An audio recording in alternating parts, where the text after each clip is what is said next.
Este hidroavión, que se eleva ágilmente desde la laguna de Morona-Cocha en Iquitos, es nuestro transporte para viajar a la Reserva Nacional del Pacaya-Samiria, la zona protegida más extensa del territorio peruano.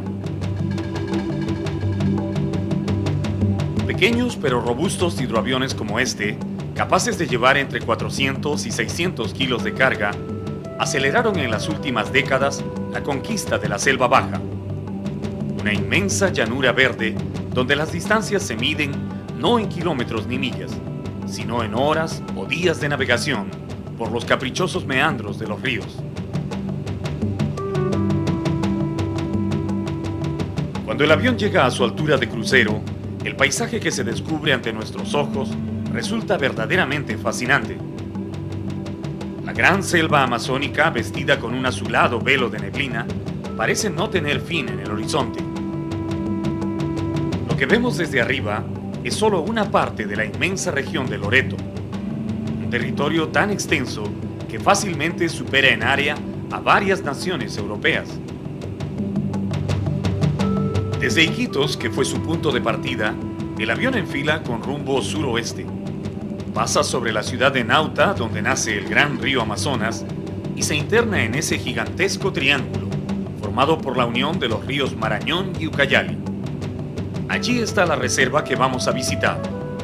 Más de 2 millones de hectáreas de bosque tropical, donde el Estado peruano hace esfuerzos por salvar de la extinción a un gran número de especies de flora y fauna silvestre, muchas de ellas únicas en el planeta. Luego de 2 horas y media de vuelo, que en bote hubieran sido 6 días de navegación, nuestro avión desciende en la laguna de Pasto-Cocha, muy cerca del río Samiria. Ahora continuaremos el viaje por agua, hasta llegar a los campamentos, donde hemos de pasar los 40 días que va a durar nuestra visita.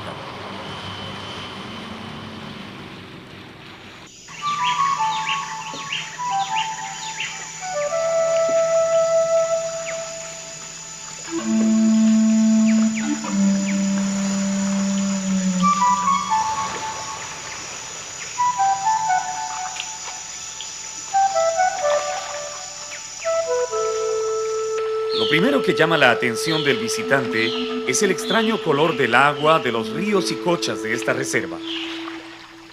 Oscura y casi inmóvil por el escaso desnivel del terreno, el agua refleja con la misma fidelidad de un espejo el cielo y las nubes, la vegetación de las orillas y los grandes árboles, haciendo sentir al viajero que va navegando entre espejos interminables.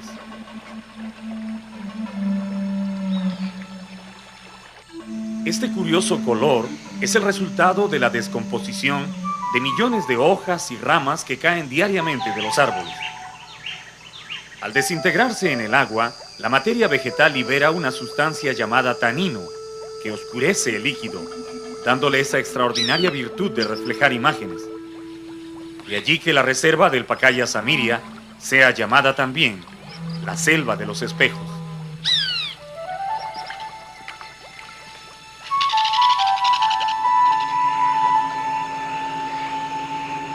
Cerca del atardecer, llegamos al puesto de vigilancia de Hamburgo, donde los guardaparques de la reserva nos han estado esperando desde los primeros momentos que escucharon el sonido del avión. Acostumbrados a trabajar turnos de 6 o 7 meses, sin recibir visitas ni salir de la selva, ellos se animan con nuestra presencia, preguntando sobre las noticias y cosas que ocurren allá afuera, en lo que nosotros llamamos civilización. Su pequeño campamento, casi perdido en la inmensidad de la reserva, es la única señal de presencia humana en cientos de kilómetros a la redonda. Esta será nuestra base para comenzar a descubrir a la selva de los espejos.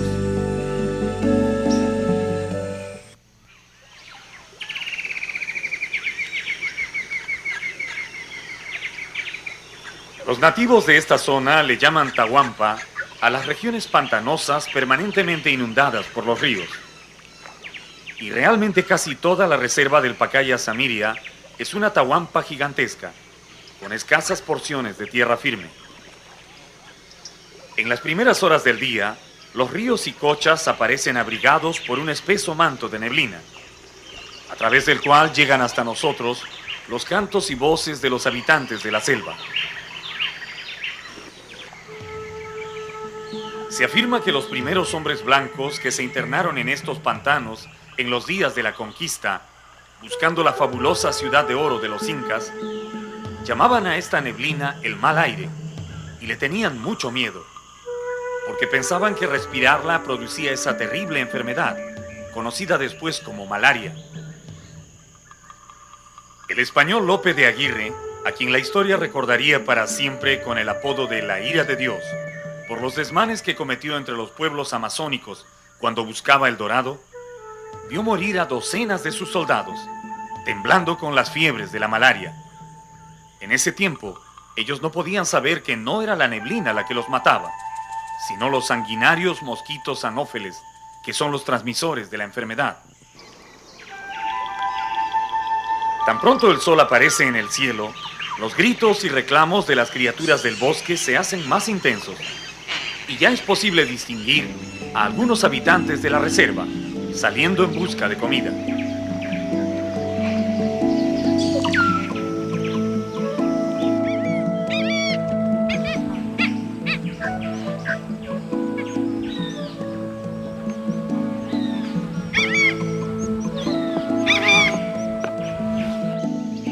Aprovechando que la mañana aún está fresca, navegamos lentamente por el río con rumbo a la cocha donde acuatizamos el día anterior.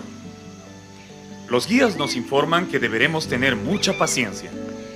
En la selva amazónica los animales son muy tímidos y no se exhiben fácilmente.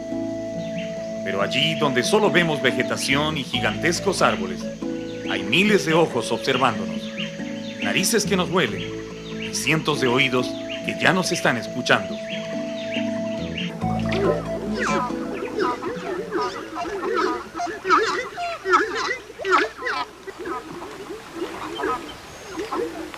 Cualquiera que oiga por primera vez el griterío de los camungos en medio del bosque tropical, pensará que se trata de algún cuadrúpedo grande, o tal vez unos monos. En la confusión de trinos, cantos y silbidos que salen del follaje, el reclamo de los camungos destaca nítidamente. Unas veces parecen ladridos de mastines enojados, y otras rebuznos lejanos. Pero los causantes de toda esa bulla no son otros más que estas aves, de plumaje blanco y negro y con un extraño cuerno en la cabeza.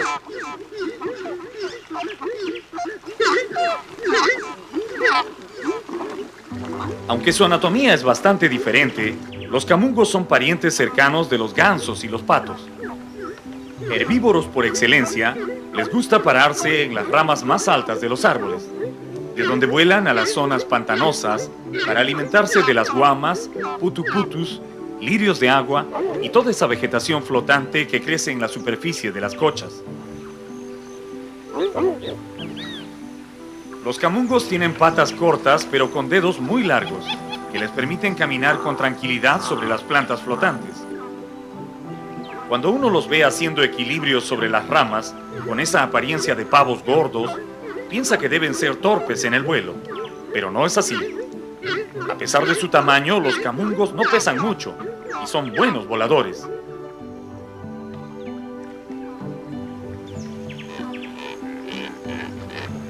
Los investigadores han descubierto que debajo de la piel del pecho, estas aves tienen un tejido espumoso, muy duro, que al parecer tiene un pésimo sabor, por lo que nadie se anima a matar camungos para comerlos. Otra característica especial es ese cuerno de queratina que llevan sobre la frente, cuya única función es llamar la atención de la pareja. Con todas estas plantas terrestres y acuáticas a su disposición y sin ningún enemigo que los persiga, la selva del Pacaya Samiria es un verdadero paraíso para los camungos. Entonces los gritos que lanzan todo el día no son en ninguna manera de enojo, solo sirven para marcar su territorio, avisándose unos a otros cuál es el área que están ocupando. ¿Y por qué los llaman camungos? Bueno, a los pobladores del lugar les parece que eso es lo que repiten las aves a cada rato. Camungo. ¿Le suena así a usted?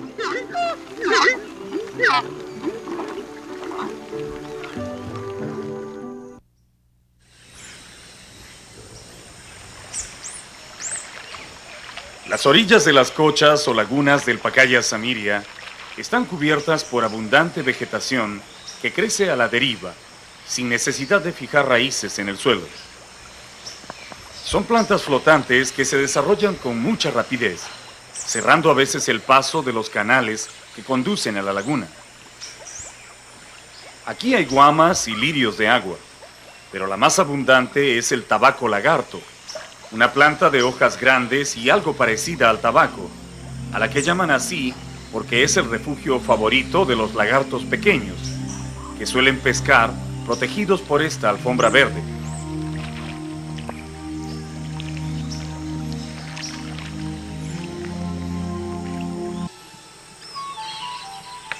Cuando uno piensa en gaviotas, recuerda las orillas del mar, o tal vez algunas lagunas de la sierra, donde viven esas aves. Pero también hay gaviotas en la selva baja, y muchas. Su nombre científico es Phaetusa simplex, pero localmente se les conoce como tibes, y son las más hermosas gaviotas de agua dulce de la Amazonía. Con su blanco plumaje y sus picos de color amarillo brillante, las tibes forman grupos muy bulliciosos en los árboles donde reposan antes de salir a buscar comida.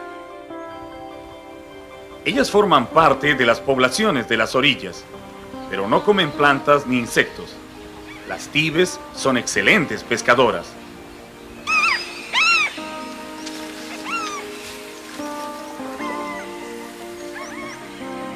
Volando a baja altura, patrullan incansablemente la laguna, buscando un pez descuidado que se acerque más de lo debido a la superficie, para caerle como un rayo desde el aire.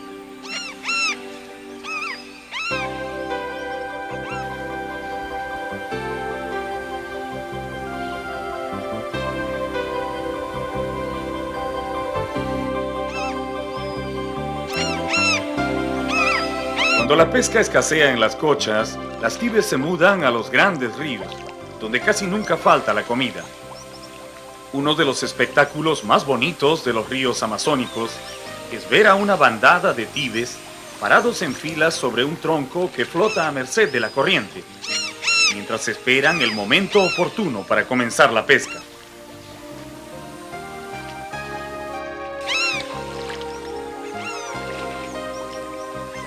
Cuando llega el mediodía, la temperatura aumenta a niveles casi insoportables en la laguna. Entonces acercamos nuestro catamarán a los árboles más altos en busca de sombra. Y allí, casi de inmediato, descubrimos entre las ramas al águila más popular de esta reserva. Es la mama vieja, o mamatúa, llamada así por su cabeza blanca y también por su conocida pasividad, que no se condice con su clasificación de ave de presa. Las mama vieja se paran en las ramas medias de los árboles o en la punta de las quirumas, esos palos secos que sobresalen del agua, y se quedan muy quietas, casi adormiladas, esperando que la suerte les provea algo de comer durante el día. Decimos esto porque a pesar de su fiero aspecto, su poderoso pico y sus fuertes garras, la mama vieja es un águila bastante floja para la caza. Prefiere recoger algunos peces muertos que flotan en el agua o atrapar algún ratón o serpiente que se cae a la cocha. Muy raras veces se anima a atacar una buena presa. Sin embargo, parece que su estilo de vida les da buenos resultados, porque estas águilas son muy abundantes.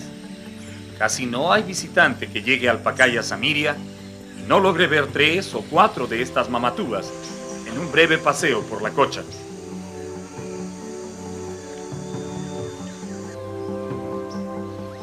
El esbelto pájaro que vemos aquí sí es un cazador nato. Con su penetrante mirada vigila el agua a la espera de algún movimiento extraño.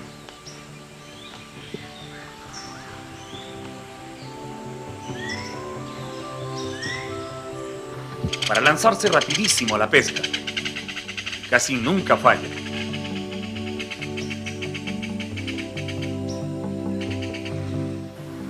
Aquí vemos a un ejemplar adulto preparándose para devorar a un alevino de araguana. Este será apenas un bocadito para el experto pescador, que puede atrapar presas 3 veces más grandes que esa.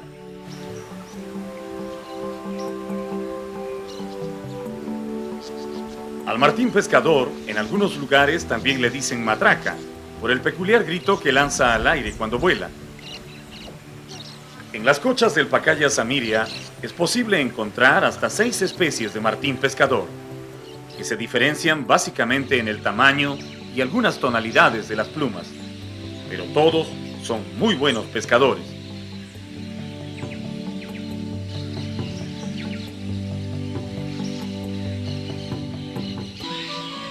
En este cuadro hay 2 pájaros muy llamativos.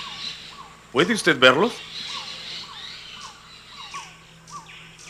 A pesar de sus vistosos colores, los trogones de cola negra no son fáciles de descubrir en el follaje, principalmente porque tienen la costumbre de quedarse casi inmóviles parados en sus ramas favoritas. Estas aves son bastante primitivas. Pertenecen a la familia Trogonidae, en la que también están los famosísimos quetzales de Centroamérica, a los que los mayas consideraban sagrados y los llamaban aves de la libertad, porque no se podían criar en cautiverio.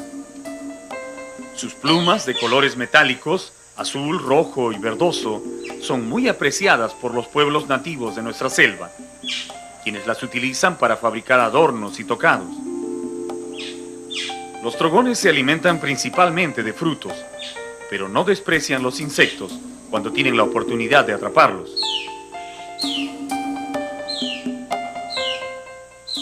Hay 2 pájaros típicos de esta reserva que los naturalistas clasifican como verdaderas joyas de la naturaleza.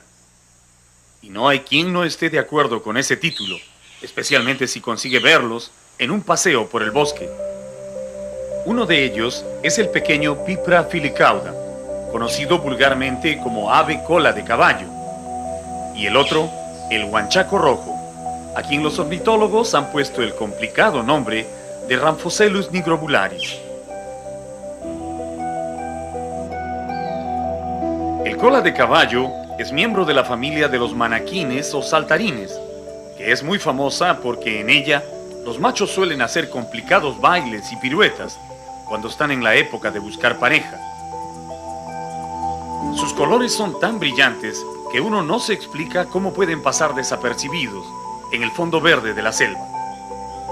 La razón es que estos pájaros son muy inquietos y se disimulan muy bien, moviéndose constantemente de una rama a otra, escapando de la luz. El huanchaco rojo no se queda atrás en belleza ni en colores de plumas. Es apenas unos centímetros más grande que el cola de caballo y, como él, muy aficionado a las frutas y los insectos. Observando su vistoso plumaje, uno se pregunta qué es lo que hace que algunos pájaros tengan colores tan vivos, mientras que otros se esfuerzan por mantenerse anónimos en la vegetación.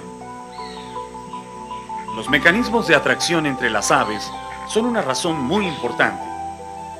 En algunas especies, solo un plumaje vistoso garantiza a los machos la posibilidad de encontrar pareja y reproducirse. En otras, los colores sirven para identificarse mutuamente. Y finalmente, la autoprotección también tiene mucho que ver con el color de las plumas. Un color intenso advierte a los posibles depredadores que ese individuo sabe defenderse bien, que es rápido en el vuelo o que tiene un pésimo sabor. Asimismo, no se puede dejar de mencionar que casi siempre son los machos los que tienen estos colores llamativos. Las hembras, que deben cuidar los pichones y nidos, son más discretas en su plumaje. En la reserva del Pacaya Samiria hay una impresionante variedad de aves de todos los colores y tamaños, cada una de ellas especialmente adaptada a un tipo de hábitat y alimento. La razón de esta diversidad es la extraordinaria cantidad de comida que ofrece este bosque. Aun cuando a simple vista la selva parece toda verde, lo cierto es que hay miles y miles de plantas, floreciendo y dando frutos constantemente. Unas alimentan a los picaflores y bebedores de néctar, otras a las aves frugívoras y a las que comen los insectos que viven de las flores, y otras más a las que solo comen tallos tiernos y hojas. Como el clima en la selva baja no es muy cambiante, las plantas pueden reproducirse durante todo el año, garantizando plenamente el sustento de las incontables criaturas del cielo. Hay quienes afirman que son tantas las aves que viven en esta selva que un investigador podría pasar años y años internado en el bosque y no llegaría a ver con sus ojos ni el 60% de las especies emplumadas. Ese es precisamente el caso de José Álvarez, ornitólogo de profesión, que llegó al Perú para una corta visita, interesado en el estudio de las aves de esta región. 15 años después, Álvarez no termina de sorprenderse con la notable variedad de aves que la naturaleza ha puesto en esta parte del mundo. Mientras graba los cantos de los pájaros en el interior del bosque, el ornitólogo observa a dos carpinteros de collar que picotean afanosamente el tronco de un árbol en busca de termitas. Estos carpinteros son bastante raros en la región amazónica, pero curiosamente abundan en la reserva del Pacaya Samiria, lo que confirma la teoría de que en esta zona protegida, por su extraordinaria variedad de plantas, se concentran más especies de aves que en el resto de la Amazonía.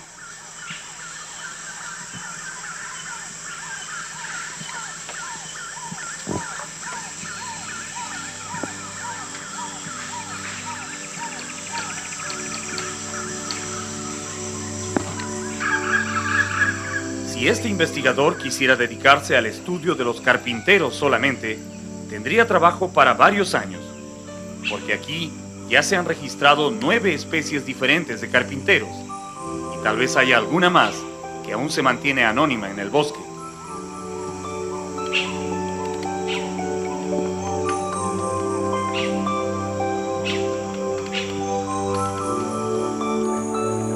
Con la ayuda de una delgadísima red que coloca a menos de 1 metro sobre el agua, Álvarez espera capturar alguna vez a esos pájaros que solo escucha en la inmensidad de la selva, pero que nunca ha podido ver.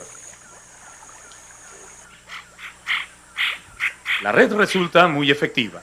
A los pocos minutos ya ha caído un pájaro que cuanto más lucha por liberarse, más se enreda en la malla.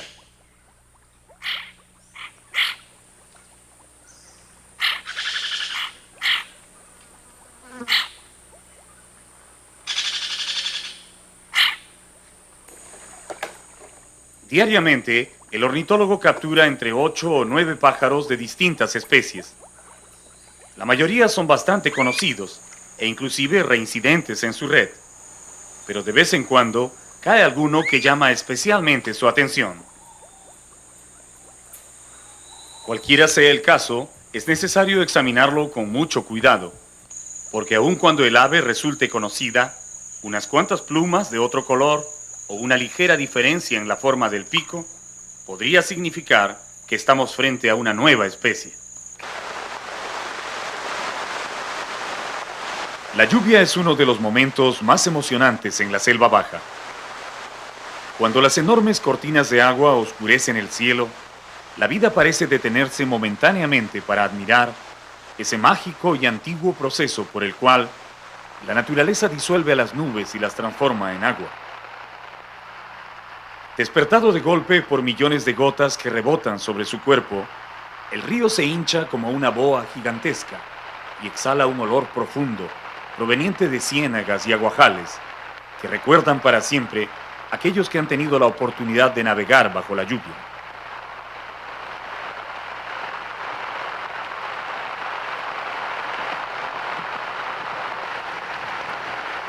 En la selva baja, la lluvia puede durar 1 hora, 1 día o 1 semana, pero mientras está cayendo, casi toda la fauna del bosque desaparece como por encanto. Las aves, los mamíferos, los reptiles y hasta los insectos buscan refugio, mientras esperan que se tranquilice el cielo. Solo cuando deja de llover, la vida retoma su curso habitual, otra vez húmeda y renovada por el agua. Para las criaturas que vuelan, la lluvia es una oportunidad de lavar las plumas, pero también representa una cierta incomodidad, porque luego deben pararse un buen rato al sol para secarlas. Los gallinazos son los que más sufren, porque sus plumas no tienen tanta grasa hidrofóbica como las de otras aves, y resulta divertido verlos parados, muy quietos, extendiendo sus amplias alas, mientras esperan con paciencia que el sol y el viento se las sequen. Estos gallinazos de cabeza negra, tan comunes en distintas regiones del Perú, son también abundantes en la reserva del Pacaya Samiria. Ellos, junto con sus colegas, los gallinazos de cabeza roja, son la cúspide de la cadena trófica de la selva. Esto significa que son los encargados de recoger los despojos de animales muertos y limpiar el bosque de todas las carroñas y desperdicios.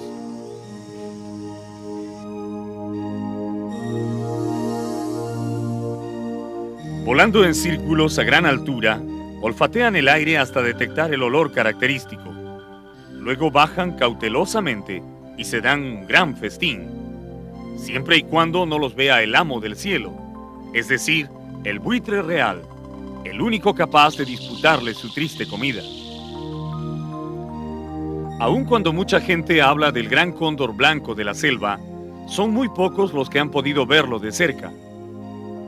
A diferencia de los gallinazos que se juntan por docenas para comer cualquier carroña, el cóndor blanco es muy precavido para bajar a tierra. En nuestro viaje por el Pacaya Samiria, vigilamos constantemente el cielo, con la esperanza de verlo aunque sea de lejos. Pero en las nubes, su silueta se confunde con la de los gallinazos y se hace muy difícil diferenciarlos, al punto que muchos dudan de su existencia.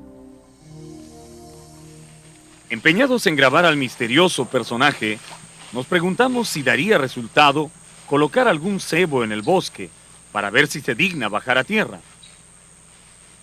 Los guías nativos afirman que el cóndor blanco detecta su alimento no con la vista, sino con su finísimo olfato. Entonces no es muy importante qué se le ponga de carnada. Si huele suficientemente mal, es posible que se sienta atraído y se anime a descender. Para probar esta teoría, colocamos varios costales con pescado malogrado en diferentes sitios escogidos al azar.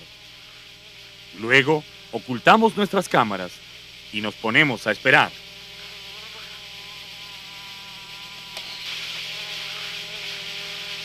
Conforme pasan las horas, el sol calienta la selva y el olor de los costales se hace tan intenso que nosotros somos los primeros en sufrirlo.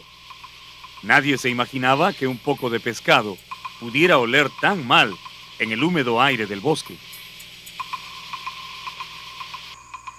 Los primeros en llegar son los gallinazos de cabeza negra. El olor los atrae irresistiblemente y parece que están muy hambrientos. En cuestión de minutos hay casi una docena rodeando el cebo, muy ansiosos, pero ninguno se anima a acercarse.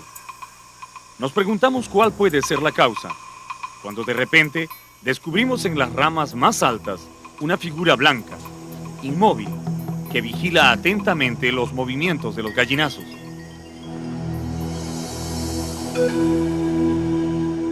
Esa es el ave que estábamos esperando, el buitre real o cóndor blanco de la selva, el carroñero más grande de la Amazonía.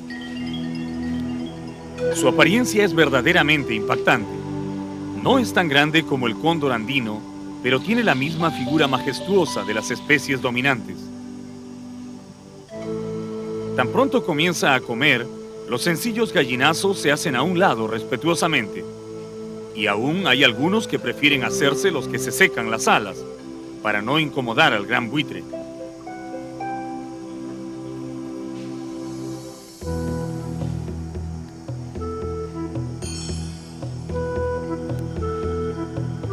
Algo que encontramos verdaderamente asombroso es descubrir que esta ave defeca primero sobre el lugar donde va a comer, tal vez como una forma de marcar su territorio o señalar el sitio donde está la presa.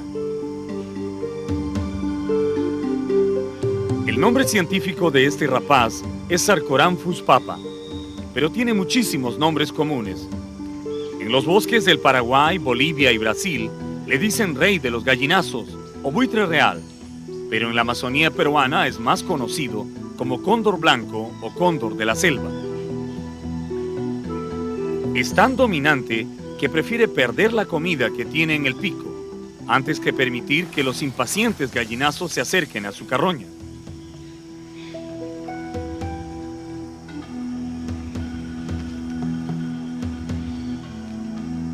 En el bosque virgen, el Sarcoramphus papa se alimenta de cadáveres de caimanes, peces grandes y otros vertebrados que encuentra varados en las orillas. Su altura supera los 95 centímetros en los machos y pesa hasta 3 kilogramos. Los biólogos afirman que a pesar de su extraordinario dominio del aire, el cóndor blanco hace su nido en tierra o muy cerca del suelo, preferentemente sobre un tronco podrido, y no son muy prolíficos, debido a lo cual su número es muy escaso en la selva.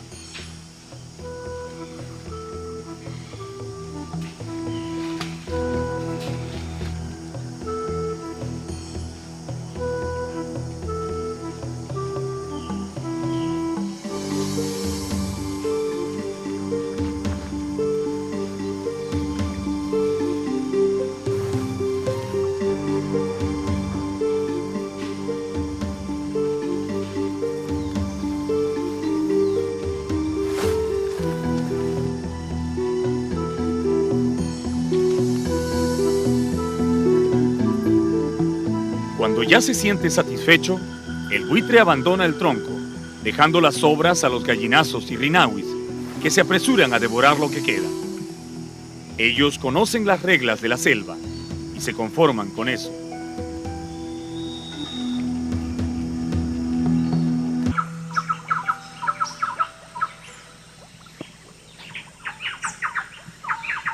Aun cuando uno puede pensar que en la enmarañada vegetación de la selva los animales viven mezclados unos con otros, lo cierto es que cada grupo o especie tiene su propio ambiente o nicho ecológico. Un hábitat para el que se han adaptado a través de muchísimos años de evolución. De esa forma, algunos solo habitan en el dosel del bosque, es decir, en las copas de los árboles. Otros ocupan las ramas altas o intermedias. Hay especies que viven y encuentran su comida en los troncos.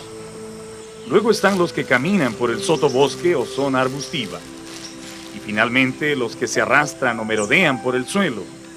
Y los que se han adaptado para la vida en las aguas.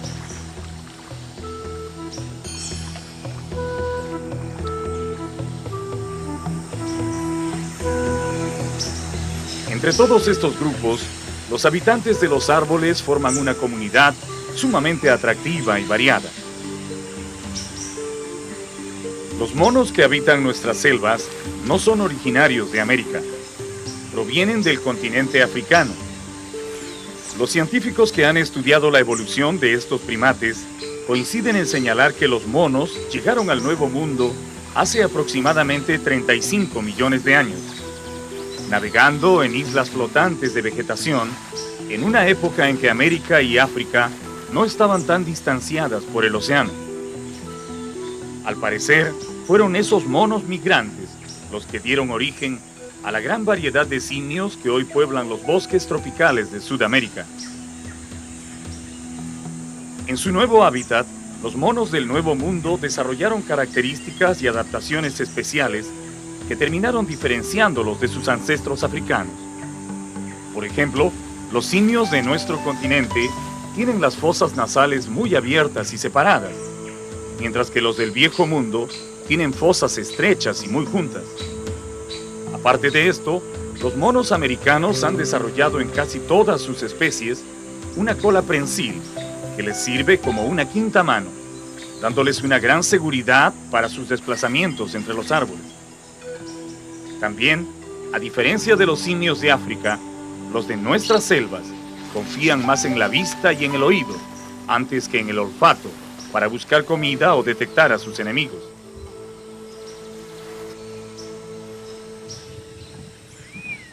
En la Reserva Nacional del Pacaya Samiria que estamos visitando, el simio más común es el coto mono o mono aullador.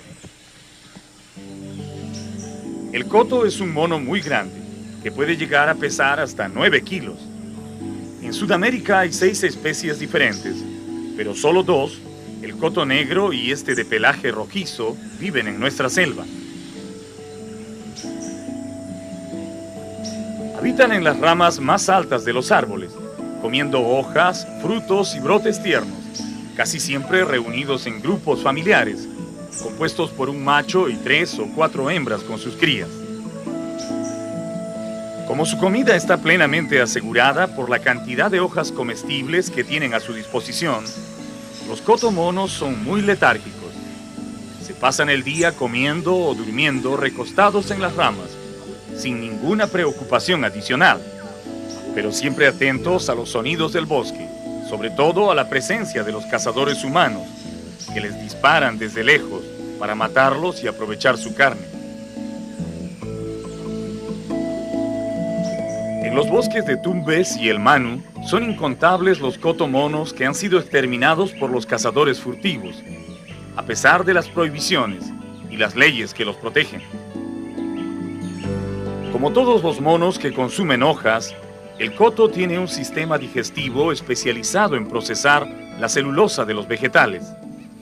Su flora bacteriana fermenta primero las hojas en el estómago, antes de aprovechar las sustancias nutritivas.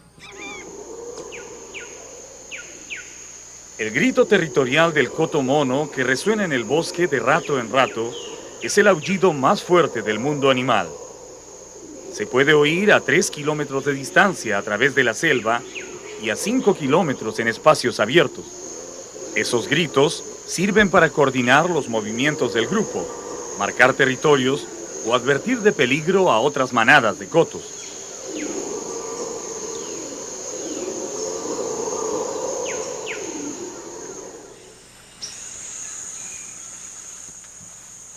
Este mono, que se mueve como una sombra entre los árboles, tiene un nombre muy curioso. Le dicen guapo negro, y realmente se merece ese apelativo, porque su simpático rostro, enmarcado en un espeso pelaje, resulta muy atractivo para los visitantes. Los guapos son monos muy activos. Caminan entre las ramas dando grandes saltos, buscando hojas tiernas, miel, flores, frutas y también insectos que conforman su variada dieta.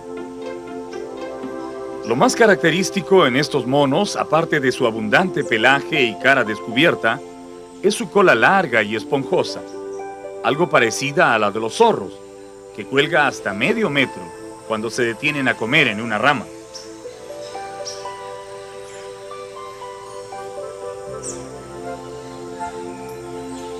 Por increíble que parezca, esa bonita cola ha sido la perdición de los guapos, porque mucha gente los caza para cortárselas y hacer plumeros con ellas. Su carne también es muy apreciada en algunos pueblos de la selva, y no faltan quienes los cazan para venderlos como mascotas. Por todo eso, el guapo negro, o Pithecia monachus, como le dicen los biólogos, prefiere mantenerse lo más alto que puede, en la bóveda del bosque.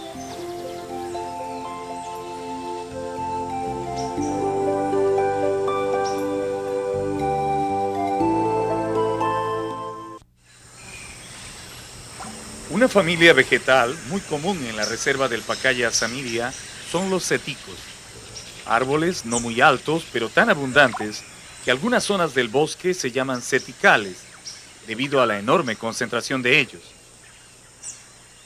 Entre las ramas de esos ceticos de anchas hojas vive un personaje que parece un mono. Algunos le llaman oso, pero no es ni lo uno ni lo otro. Ahora vamos a conocerlo.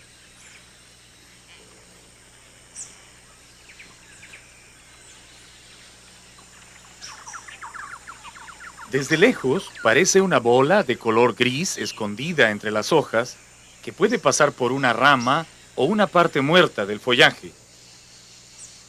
Su color, que imita muy bien el de la corteza, y su total inmovilidad hacen verdaderamente difícil ubicarlo si alguien no lo señala directamente.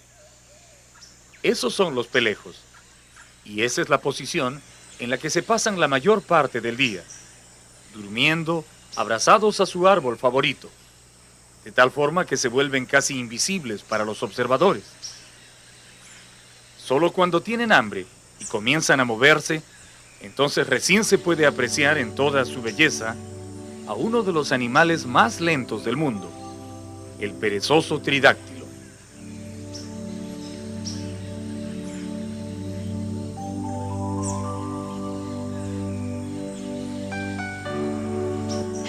Los perezosos o pelejos, como les dicen en la selva, pertenecen a la orden de los edentados, igual que los armadillos y los osos hormigueros. Tal vez por eso alguna gente los confunde y los llama osos perezosos. Pero lo cierto es que no tienen nada que ver con los osos. Ellos son una especie diferente y, por cierto, muy común en la reserva del Pacaya Samiria.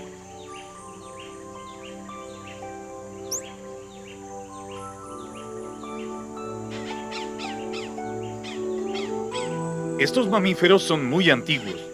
Los investigadores de la vida en el planeta afirman que en la época llamada Pleistoceno, hace 2 millones de años, existieron en nuestro territorio perezosos de gran tamaño, que caminaban por el suelo como cualquier mamífero terrestre.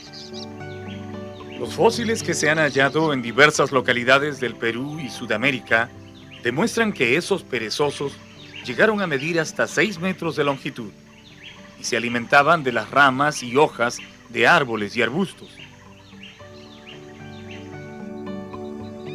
Los perezosos de nuestros días son parientes cercanos de aquellos gigantes, pero que se han adaptado totalmente a la vida arborícola, al punto que toda su vida se desarrolla en la bóveda del bosque. Allí comen, duermen y hasta se reproducen, tratando en lo posible de no bajar a tierra, donde son presa fácil de cualquier depredador.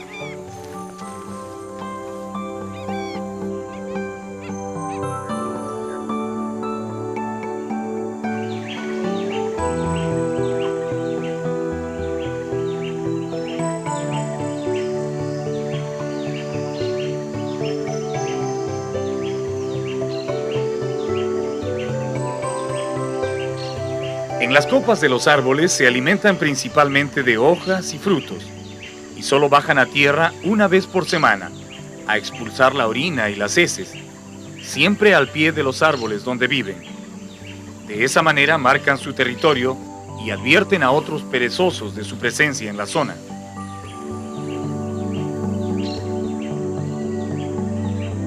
Estos animales tienen unas patas fuertes, provistas de 3 garras poderosas, parecidas a garfios, que les sirven para agarrarse firmemente de las ramas. Como casi siempre están colgados panza arriba, el pelo les crece del vientre hacia la espalda, para que la lluvia pueda resbalar fácilmente por su cuerpo. Precisamente en la estación de lluvias, les crecen en el pelaje unas algas verdosas, que les ayudan a mimetizarse aún más en la vegetación de la selva. Uno podría preguntarse de qué enemigos se cuidan tanto si se pasan la vida arriba en el dosel del bosque.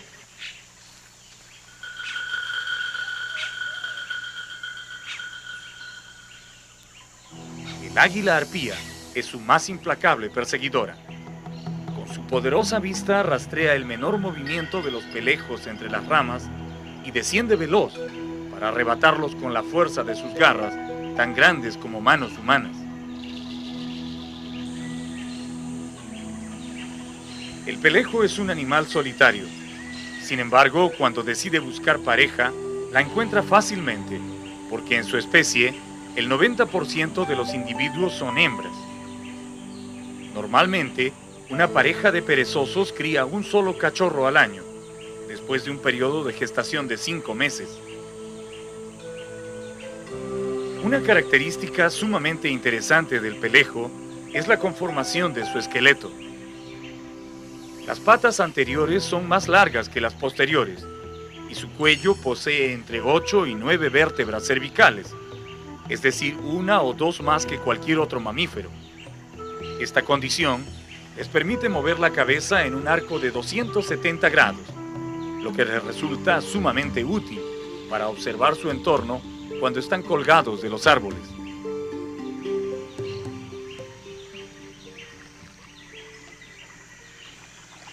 Aun cuando son los mamíferos más lentos del reino animal, los perezosos son grandes nadadores, y es común encontrarlos cruzando los ríos de la selva, nadando con un estilo un tanto estrafalario, pero efectivo.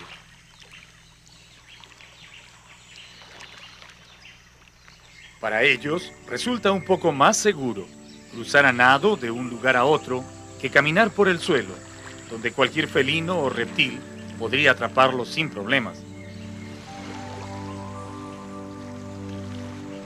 Los perezosos tridáctilos o de 3 dedos como estos son los más abundantes en la reserva del Pacaya Samiria. Pero también viven aquí sus parientes, los perezosos de 2 dedos, que son mucho más tímidos y más difíciles de encontrar.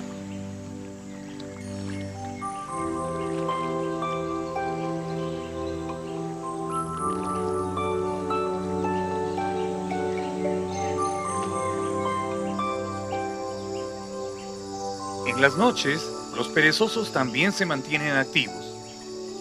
Y esa es la hora en que usualmente se aventuran a bajar de sus árboles, a defecar o establecer su morada en otro refugio con más alimento. Descienden majestuosamente, mirando a todos lados, con sus caras de niños buenos. Y dicen las tradiciones de la selva que si una mujer embarazada tiene la mala suerte de verlos en ese momento, entonces su hijo nacerá cutipado. Es decir, vendrá al mundo con cara de pelejo, y probablemente ese niño resulte tan tranquilo como él.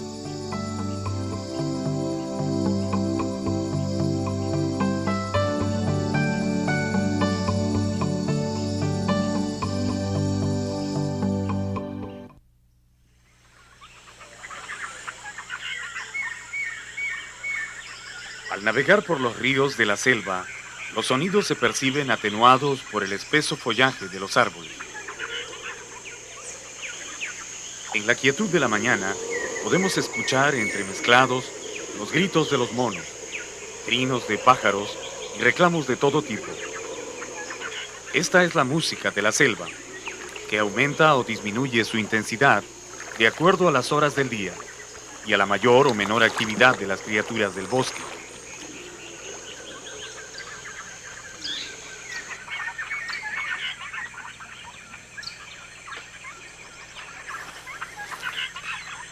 Una puma garza huye asustada de nuestra presencia y al notar que seguimos mirándola, estira su largo cuello, tratando de aumentar su tamaño. El color rojizo y jaspeado de sus plumas, que recuerda en algo a la piel de los pumas y tigres, ha dado lugar a que los nativos de la selva llamen puma garza a estas aves, que son más bien tímidas y huidizas. Cuando no se sienten amenazadas, encogen su cuello y se quedan inmóviles en los troncos de los árboles, esperando las horas más frescas del día para salir a pescar en las lagunas.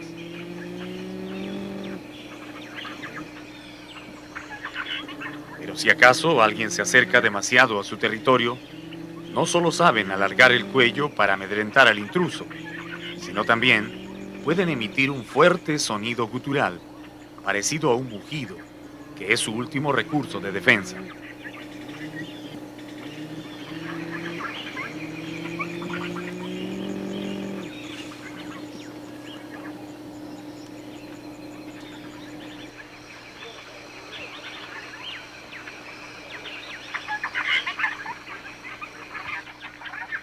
Esta puma garza hembra que cuida su nido en la rama de un árbol está muy molesta porque ha detectado la presencia de un joven margay merodeando su refugio. El margay es un gran trepador de árboles. Ayudado por sus ágiles músculos y garras, puede llegar hasta las ramas más altas en busca de huevos y pichones de aves, que son su comida predilecta.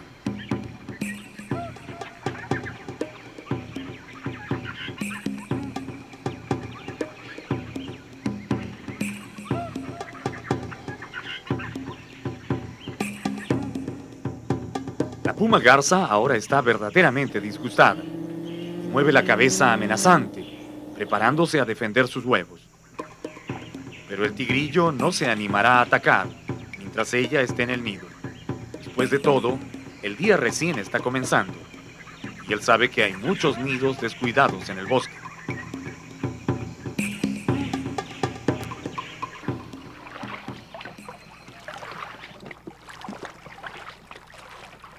Nuestro catamarán se cruza ahora con un raro bulto que flota siguiendo el curso del río. Intentamos acercarnos un poco, pero nuestra curiosidad queda congelada de golpe. Lo que tenemos delante es nada menos que una jergón de 2 metros, una de las víboras más venenosas de la Amazonía. Esta es la forma en que las serpientes se enrollan cuando quieren navegar por el río, trasladándose de un lugar a otro. A pesar de su aparente inmovilidad, la jergón nos observa atentamente con sus ojillos sin párpados, como midiendo la distancia. Porque aun cuando está en el agua, este reptil puede saltar con gran rapidez para lanzar un ataque si se siente molestado. Y su mordedura es verdaderamente mortífera. Las jergones son responsables de más del 80% de las muertes por ataques de víbora que se producen en la selva. Su nombre científico, Bothrops atrox, habla por sí solo de su peligrosidad. Al morder inyectan un poderoso veneno hemotóxico que rompe las células de la sangre, provocando la muerte por hemorragias múltiples a través de ojos, oídos y boca. La víctima solo tiene unas pocas horas para buscar auxilio, pues si no recibe a tiempo el suero antiofídico específico para esta víbora, entonces morirá irremediablemente. Cuando cree que ya ha llegado a su destino, la jergón nada con facilidad hacia la seguridad del bosque. Ahora irá a la casa de algún ratón o roedor pequeño que le sirva de alimento. En la reserva del Pacaya Samiria viven una gran variedad de víboras y culebras, unas venenosas y las otras totalmente inofensivas. Las afaningas son las serpientes no venenosas más comunes en esta reserva. Hay un promedio de 60 a 70 especies de afaningas, casi todas de colores brillantes y mirada peligrosa, pero ninguna que signifique riesgo. Los guías afirman que la mejor forma de reconocer si una serpiente es venenosa o no es mirándoles la cabeza. Aquellas que la tienen de forma triangular con seguridad son peligrosas. Sin embargo, hay algunas que rompen esta regla. Por ejemplo, la coral. No tiene la cabeza triangular, pero su veneno es aún más activo que el de las jergones. Y lo que es peor, en el Perú aún no se produce el suero para neutralizarlo. Todavía más grave es tropezar con la loro machaco, una víbora arborícola que suele caer sobre la cabeza de los caminantes que van abriendo trocha en la selva. Su veneno también es fatal.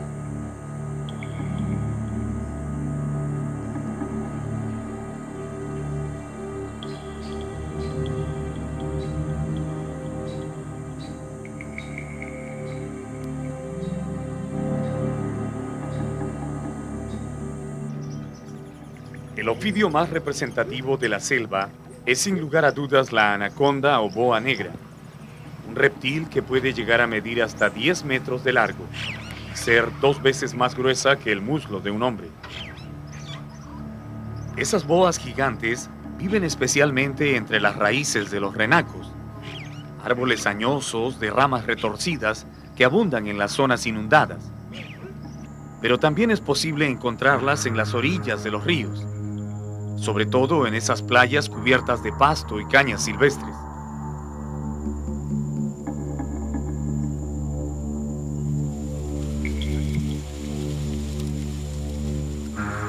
La anaconda que vemos aquí, con gran parte del cuerpo fuera de su guarida, es un ejemplar adulto que fácilmente supera los 7 metros de largo.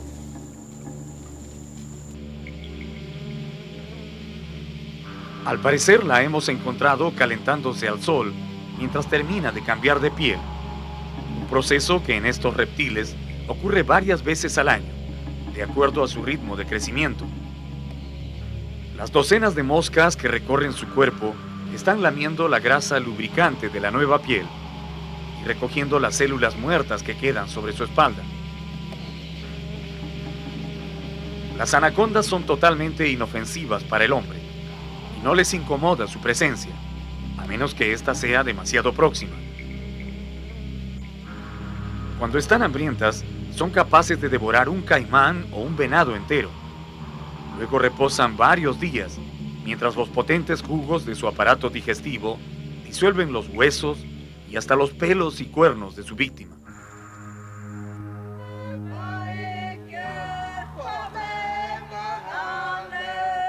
Para los pobladores de la selva, la boa negra es un animal mítico, sobre el que se han tejido numerosas leyendas. Los nativos le dicen Yakumama, que significa madre de las aguas, y creen que las boas están dotadas de un poder mágico, bienhechor, que protege la vida en el bosque. Las leyendas de las tribus amazónicas afirman que en ciertas lagunas o cochas de la selva vive una boa colosal, muy antigua, que es la guardiana de la vida en las aguas. Cuando muere la Yakumama, desaparecen con ella todas las criaturas de la laguna y escasea la pesca para los hombres. El espíritu de la boa es invocado por los hechiceros nativos para sanar las enfermedades y alejar el poder de los malignos. Entre los boras, una comunidad muy extendida por la cuenca del Amazonas, hay una danza ritual muy antigua en la que los hombres de la tribu se abrazan y bailan sobre una boa imaginaria, invocando su apoyo y protección para su pueblo.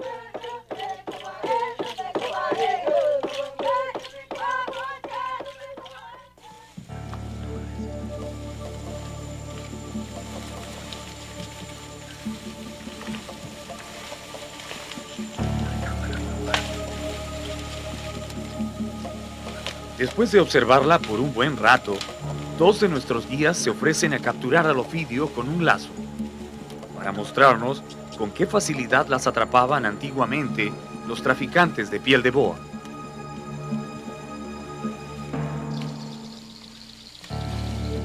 Pero la anaconda resulta más rápida de lo que ellos esperaban.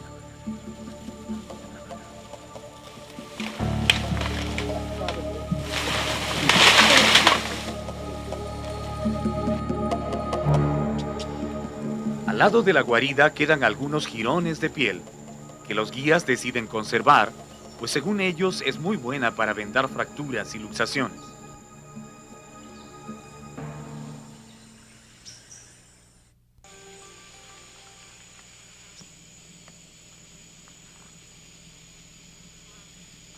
Entre las aletas de un árbol gigante, una familia de armadillos duerme apaciblemente antes de salir a buscar comida.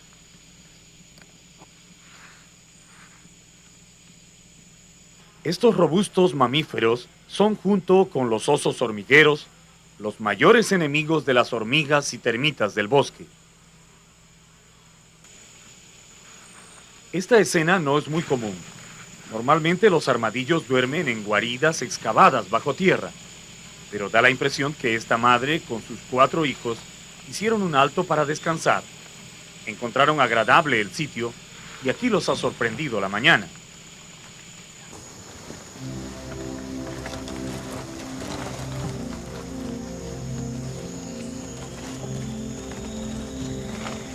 Los armadillos son animales muy poco evolucionados. Prácticamente siguen igual a como aparecieron en el Paleoceno superior, alrededor de 55 millones de años atrás. En esa lejana época, las líneas evolutivas de los edentados comenzaron a diversificarse para dar origen a las especies que conocemos hoy. Los perezosos terrestres y gliptodontes desaparecieron, dejando su lugar a los hormigueros, perezosos arborícolas y armadillos que ahora vemos en los bosques. El cuerpo de estos animales está protegido por numerosas placas óseas, recubiertas de escudos córneos, que le dan la apariencia de un pequeño blindado. Precisamente eso es lo que quiere decir su nombre: armadillo, cubierto con armadura.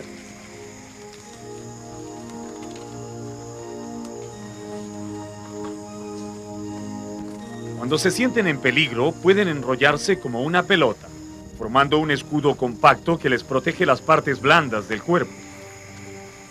Esa flexibilidad que tienen las 9 bandas de su lomo se torna rígida cuando muere el armadillo.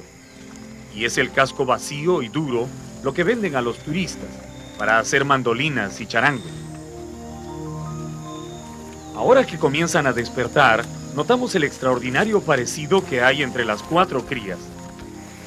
Y es que los armadillos son una de las pocas especies de mamíferos que producen cachorros idénticos, debido a que el huevo o cigote se divide en 4 partes iguales en el vientre de la madre, dando lugar a 2 pares de gemelos idénticos en cada camada.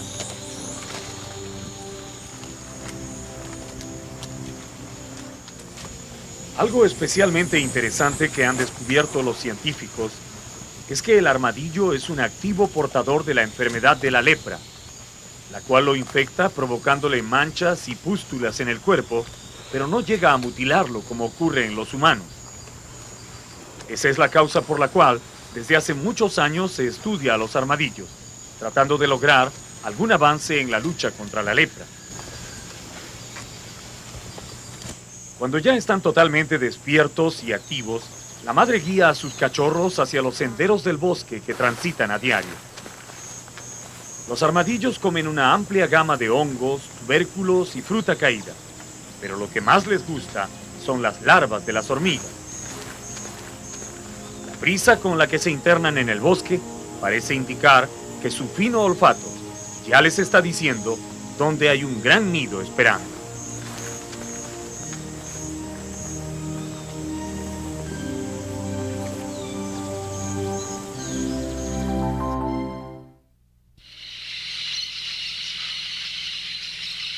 A comienzos de los años 40, más o menos en la misma época en que el Perú definió la defensa de su mar territorial, declarando su soberanía sobre las 200 millas, el gobierno peruano también fijó su atención sobre los recursos que se explotaban masivamente en los grandes ríos y cochas de la cuenca amazónica. En aquel entonces preocupaba especialmente la sobreextracción que se hacía del paiche, el pez más grande que albergan las aguas de la selva. Pero también era inquietante la captura masiva de caimanes negros y nutrias gigantes, cuyas pieles se vendían en altos precios en el mercado internacional. Para controlar esa explotación desmedida y proteger de la extinción a las especies silvestres, se crearon las reservas y áreas protegidas, entre ellas la del Pacaya Samiria, una reserva natural de más de 2 millones de hectáreas ubicada en el corazón de la Amazonía peruana.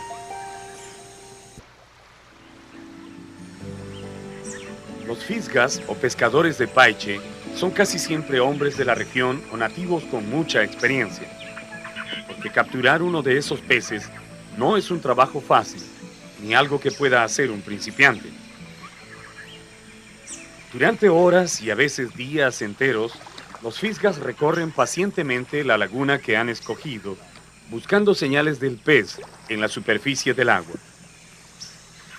Debido a que su respiración no es solo branquial, sino también pulmonar, porque aprovechan el aire atmosférico, el paiche saca la cabeza fuera del agua de rato en rato, formando burbujas que los pescadores reconocen inmediatamente, y con tal precisión que hasta pueden saber de qué tamaño y peso es el animal.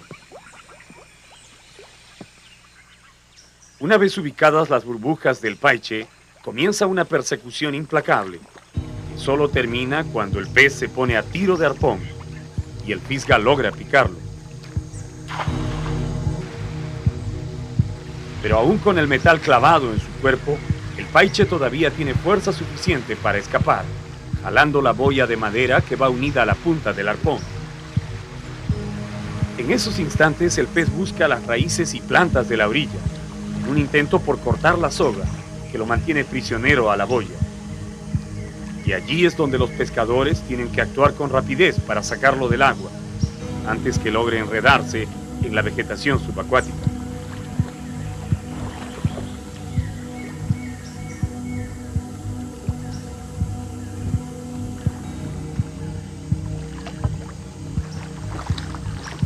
El color rojo brillante de sus escamas destella fugazmente sobre el agua conforme se va acortando la soga que separa al pez de los fisgas. Es por ese color que en la Amazonía brasileña al paiche le dicen pirarucú o pez rojo.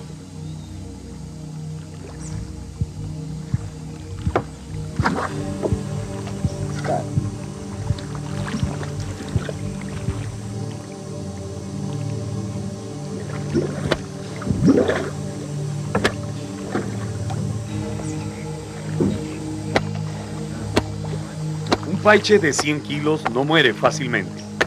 Antes de subirlo a la canoa, los fisgas lo ultiman a machetazos.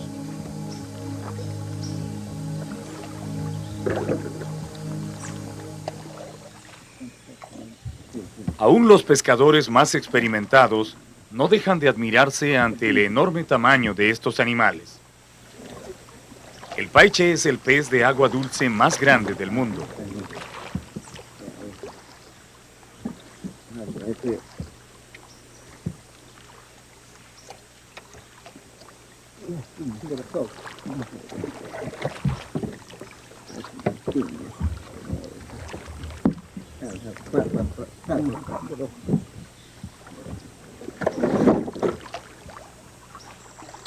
Después de matarlo, se dirigen prestamente a la orilla para comenzar el largo proceso de destazar al animal para sacar la carne. En el violento calor de la selva, cualquier animal que muere se descompone en cuestión de horas. Por eso los pescadores se apuran en retirar la carne, que solo seca y salada puede conservarse en buen estado hasta llegar a los mercados de Iquitos. Luego de retirar la gruesa piel recubierta de escamas gigantes, los pescadores podrán obtener cerca de 80 kilos de carne pura. Este ejemplar mide un poco más de 1 metro con 70 centímetros, pero hay paiches que llegan a los 3 metros de largo y pueden proporcionar hasta 150 kilos de carne. Las escamas también se venden para hacer cortinas o como limas de uñas. En toda la región amazónica, la pesca del paiche está prohibida entre los meses de febrero y octubre. Pero en la reserva del Pacaya Samiria, la prohibición es permanente, como una forma de proteger en un refugio natural a esta especie que ha sido sobreexplotada en el pasado. Lamentablemente, los infractores no respetan la ley, y es común verlos burlar la vigilancia de la reserva, no solo para arponear paiches de todo tamaño, sino también para capturar los alevinos de esos peces que luego venden a los acuarios del extranjero, poniendo en grave peligro la continuidad de la especie. El paiche, o Arapaima gigas, que es su nombre biológico, necesita 3 largos años para llegar a su edad reproductiva. Si no se le da esa oportunidad, respetando las vedas y los refugios en la reserva, estaremos destruyendo deliberadamente uno de los recursos ictiológicos más importantes de la Amazonía.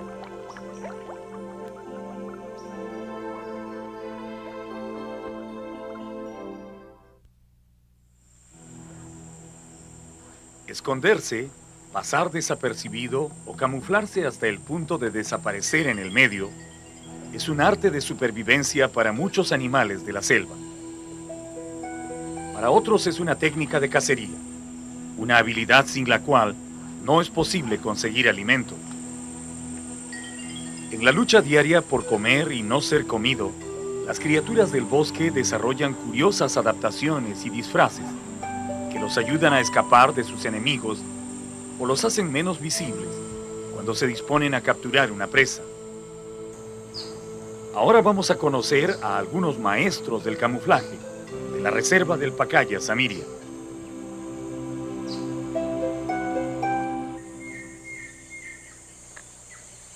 Observen este inocente ojo de agua rodeado por la vegetación de la selva. ¿Nota usted allí algo inusual o peligroso? Por mucho que uno fije la vista, no es posible distinguir nada anormal. Habría que acercarse mucho para descubrir quién se oculta bajo el agua. Si alguien tiene la curiosidad de hacerlo, se encontrará con una astuta boa amarilla de 3 metros de largo, que justamente está allí, esperando que llegue algún incauto.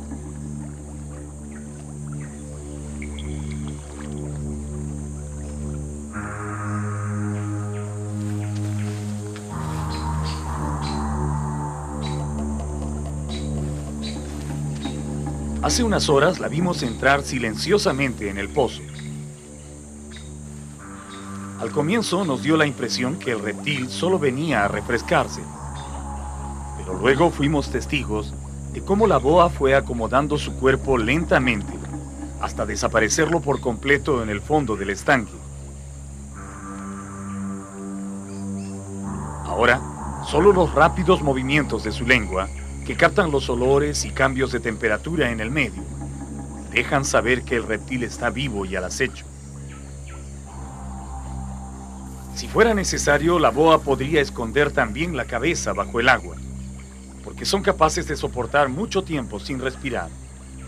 Pero solo hará eso cuando sienta que algún animal desprevenido se aproxima a beber en el pozo.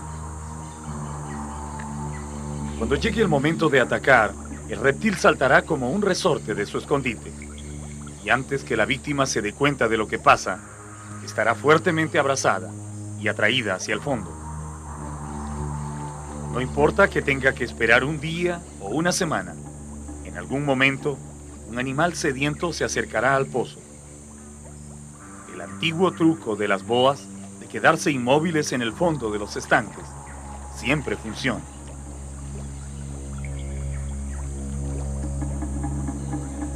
Aquí vemos a otro experto en camuflaje. Esto, que parece una hoja seca, es realmente un sapo muy hábil, que imita perfectamente el color y hasta las nervaduras de una hoja podrida. Y no solo eso, a ratos se aplasta contra el suelo para hacerse aún menos notorio. Con este disfraz puede engañar a las aves rapaces o reptiles que lo buscan para devorarlo.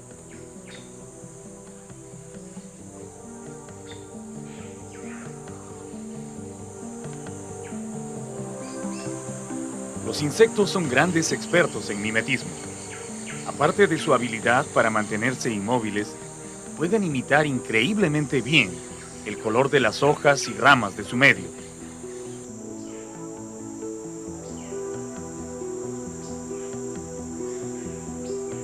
Ahora estamos observando al raro insecto palo, con su asombroso disfraz que solo se descubre cuando decide caminar sobre las ramas.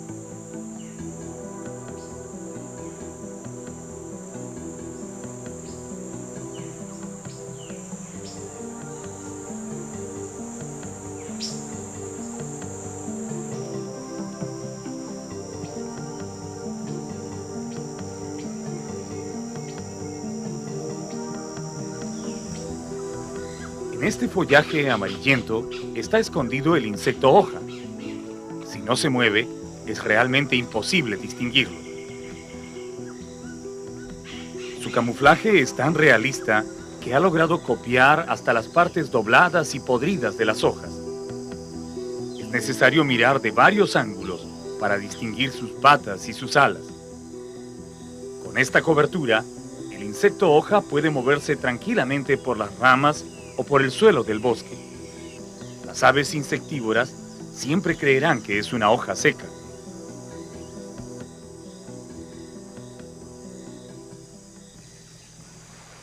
En el agua de las cochas o lagunas también se puede encontrar muchos expertos en mimetismo.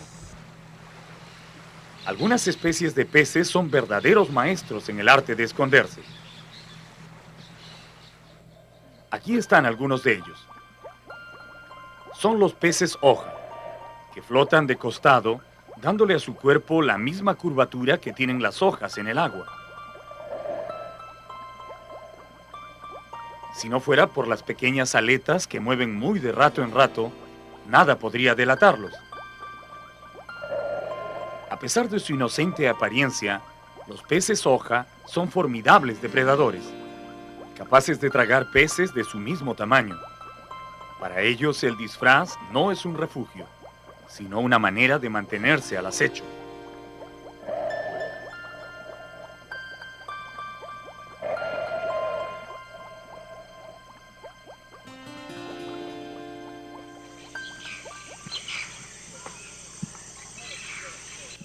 De todas las criaturas a quienes la naturaleza ha enseñado a mimetizarse, la más espectacular es, sin lugar a dudas, un ave misteriosa y sumamente difícil de encontrar.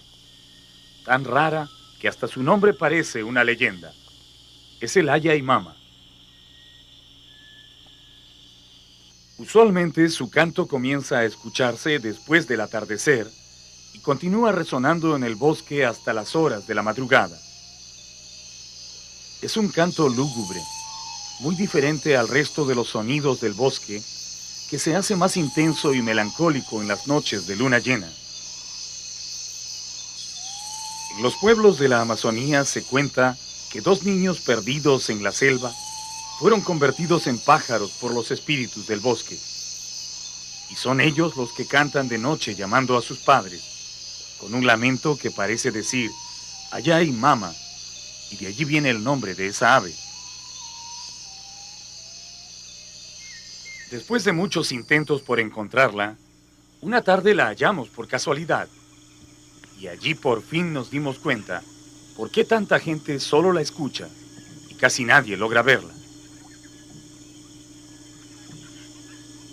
El Ayaimama estaba parado en un tronco abrazando a su pichón, apenas a 4 metros de distancia, y a pesar de nuestros mejores esfuerzos, no lográbamos verlo. ¿Puede usted ubicarlo en esta toma?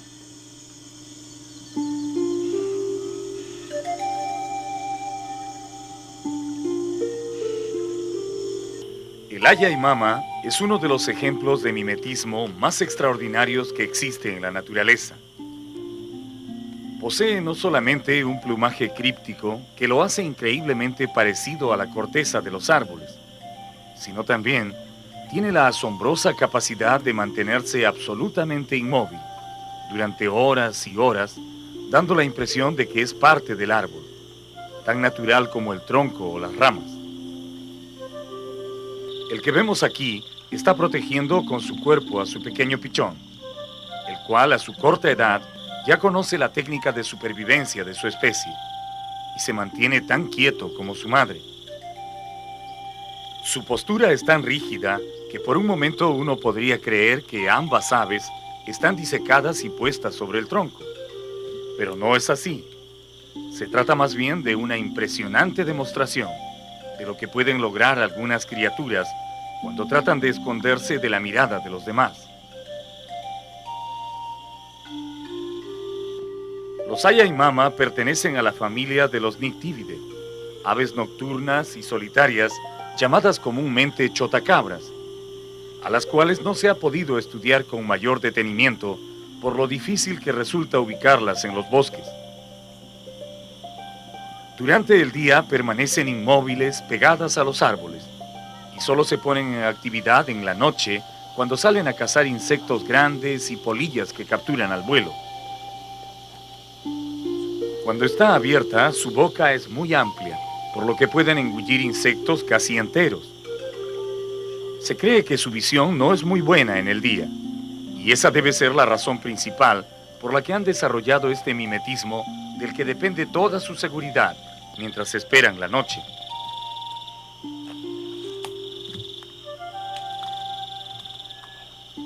Los ojos del ave se mueven imperceptiblemente demostrando que ya nos ha visto. Dentro de unos minutos terminará el atardecer y es probable que la madre decida emprender vuelo. Y tal parece que eso es lo que teme el pichón, porque también notamos que su respiración se acelera un poquito, aunque se esfuerza por mantener la posición del camuflaje.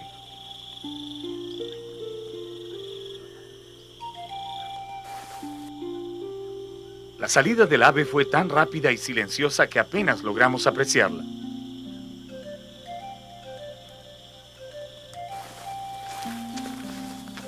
El pichón hizo un rápido gesto hacia la madre, pero luego, disciplinadamente, volvió a la posición que le manda el instinto de conservación.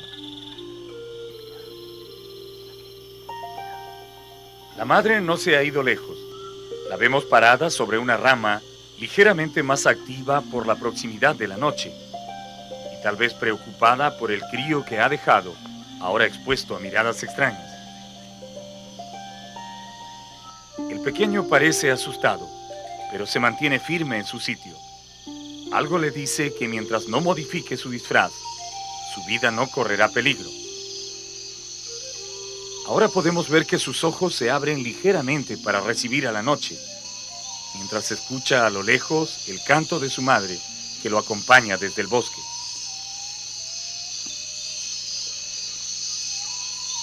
Antes de alejarnos, pensamos que hemos visto la verdad detrás de la leyenda. El Aya Mama no es ningún mito de la selva. Es solo un ave nocturna, perfectamente adaptada a su medio y que posee el camuflaje más sorprendente que puede haber ideado la naturaleza.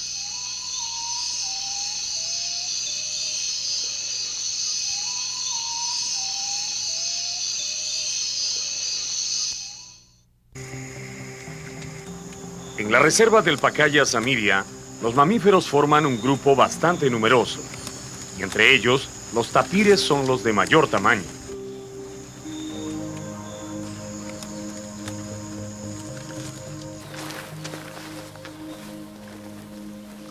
Estos pesados cuadrúpedos se cuentan entre los mamíferos más primitivos del mundo. Son parientes cercanos de los caballos y los rinocerontes, y no han cambiado casi nada desde que aparecieron sobre la Tierra aproximadamente 50 millones de años atrás.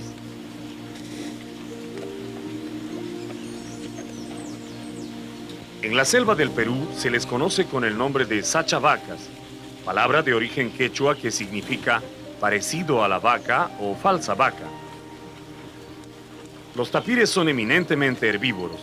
Consumen grandes cantidades de vegetación al día, especialmente brotes, ramitas blandas y frutos de arbustos bajos. Su cuerpo macizo, de línea aerodinámica, les permite abrirse paso fácilmente a través de la densa maleza de la selva.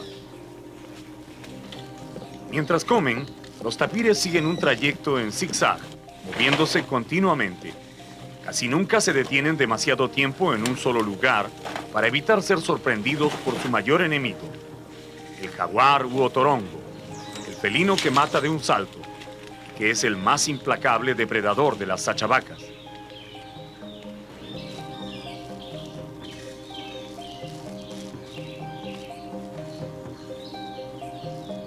En la parte superior de la nuca, el tapir tiene una mata de crines cortas y ásperas que precisamente están allí para proteger su cuello de las dentelladas mortales del jaguar, que casi siempre le salta por la espalda para morderlo en ese punto débil. La cabeza de estas bestias tiene una especie de trompa corta con los orificios nasales en un extremo, que usa para oler los alrededores y también le sirve como dedo para arrancar brotes y hojas y llevarlas a su hocico.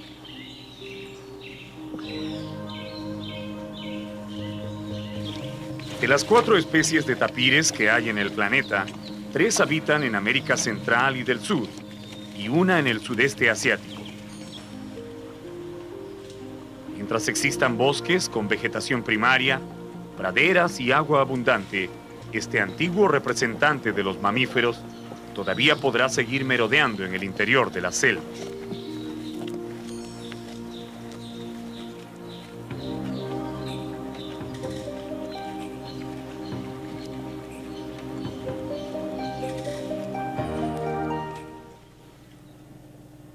Otro mamífero importante en la reserva es el ronzoco o capibara.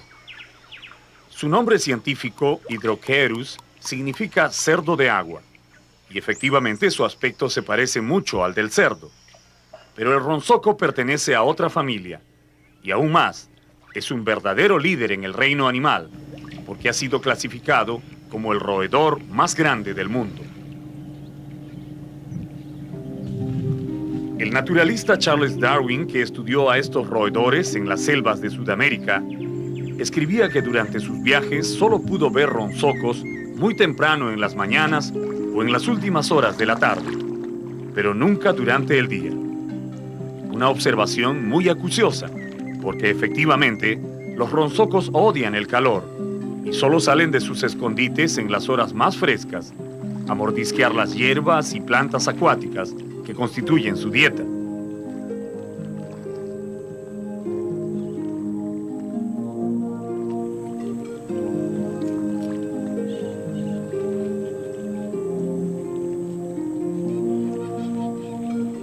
La carne de estos animales es tan apreciada que los cazadores han estado a punto de llevarlos a la extinción. En los bosques que rodean a las poblaciones es muy difícil encontrar alguno. Solo los que se refugian en las reservas, como el Pacaya Samiria, o en el interior de las selvas vírgenes, consiguen reproducirse con tranquilidad y mantener activa a la especie. Los ronsocos son parientes de los cuyes, pero a diferencia de ellos, que solo viven en tierra, estos son grandes nadadores y buceadores. Pueden cruzar ríos caudalosos o lagunas nadando ágilmente con sus patas palmeadas, o sumergirse hasta por 5 minutos cuando tienen que escapar de sus depredadores, sobre todo del jaguar que lo persigue hasta el borde del agua. Su posición favorita es con todo el cuerpo sumergido, sacando solo la nariz y los ojos. Así descansan en las orillas de los ríos, casi siempre en parejas o grupos pequeños. Los investigadores han descubierto que tanto los machos como las hembras poseen glándulas odoríferas en el ano, que les sirven para marcar sus territorios o dejar contraseñas olfativas a otros integrantes de su especie. Los machos tienen una más de esas glándulas en la cabeza, que produce una secreción blanca y pegajosa que utilizan para comunicarse olfativamente con sus parejas.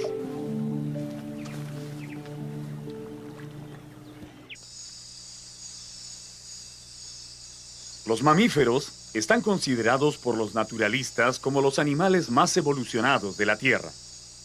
Aquellos que han desarrollado una excelente adaptación al medio y un cerebro más complejo que los convierte en especies superiores del gran reino animal. Sin embargo, al referirnos a los mamíferos, es importante mencionar a un grupo de animales que, siendo también mamíferos como los humanos, evolucionaron de una manera diferente, apartándose del tronco mamaliano hace muchos millones de años. Ellos son los mamíferos marsupiales. Esta muca, que descansa entre las raíces de un viejo capinurí, es el marsupial más común en la reserva del Pacaya Samiria. Animal de costumbres nocturnas, espera la llegada de la oscuridad para ponerse en movimiento. La muca o zarigüeya, como también se le conoce, es un antiquísimo habitante del planeta. Aparecieron en una época en que la naturaleza recién terminaba de evolucionar a los mamíferos placentarios y desarrollaron su propio sistema reproductivo, convirtiéndose en una rama especializada de los mamíferos. Si observamos el vientre de esta muca, notaremos que se mueve de una manera extraña, como si tuviera algo en el interior. Y efectivamente, dentro de él están las crías, pero no en el vientre, sino en un saco especial que se llama el marsupio. Los marsupiales, como la zarigüeya, no desarrollan placentas durante el embarazo. Las crías nacen apenas a los 8 días de la fecundación, casi en forma fetal, de 2 o 3 centímetros de tamaño, y de inmediato se introducen en la bolsa de la madre para terminar su crecimiento tomando la leche secretada por el útero.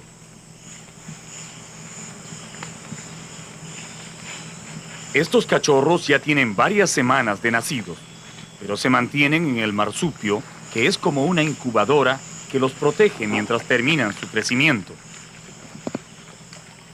Esa es la gran diferencia con sus otros parientes mamíferos, que sí nacen de una placenta y totalmente desarrollados. Antiguamente se pensaba que los marsupiales eran algo así como un experimento de la naturaleza antes de la aparición de los mamíferos placentarios. Pero los estudios más recientes han demostrado que esta familia animal no es un antepasado de los mamíferos, sino una especialización dentro de esa rama. La ventaja para los marsupiales radica en que la madre puede deshacerse de las crías, en el caso que una sequía o catástrofe natural haga escasear la comida, mientras que los mamíferos placentarios que llevan las crías en el vientre deben soportar las hambrunas con el feto dentro del cuerpo.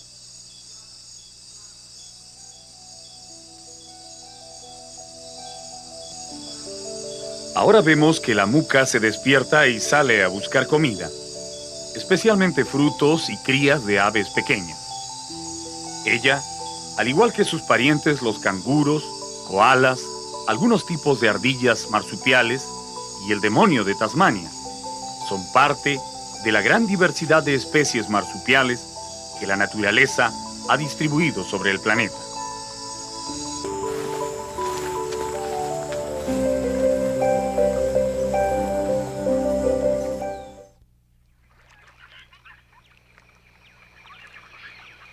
Las historias más antiguas de la selva cuentan que hubo un tiempo en que los viajeros que navegaban por los ríos y lagunas de la Amazonía escuchaban en ciertos lugares voces de mujeres, cantando unas extrañas y hermosas melodías que dejaban encantados a los navegantes y les hacían perder la noción del tiempo. Algunos viajeros que decían haber logrado ver a esas mujeres las dibujaron en sus crónicas, mostrándolas con forma de sirena y casi siempre montadas en unos extraños animales que también parecían sirenas. En las crónicas de los siglos XV y XVI son frecuentes esos relatos y dibujos que terminaron por convencer a mucha gente que en los ríos de la selva habitaban esas fabulosas criaturas, concebidas como mitad mujer y mitad pez. El mismo Cristóbal Colón, en su viaje de 1493, cuenta que al aproximarse a la isla La Española en el Caribe, vio unos animales de color pardo con forma de sirena nadando a flor de agua.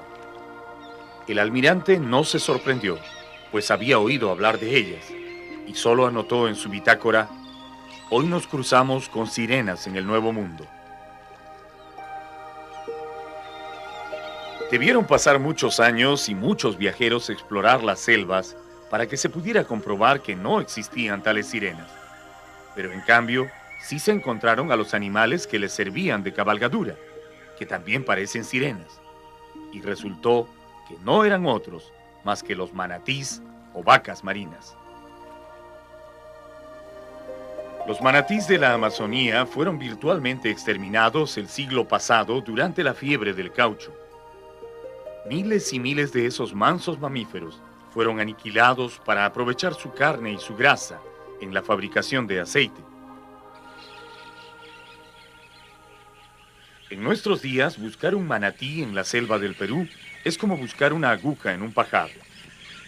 No solo por su escaso número, sino también por la increíble timidez de esos mamíferos que muy rara vez se dejan ver durante el día. Pero si uno tiene la paciencia de recorrer las orillas de las cochas más escondidas, tal vez en algún momento descubrirá entre las plantas flotantes unos extraños movimientos y una curiosa nariz que sale y se esconde tímidamente.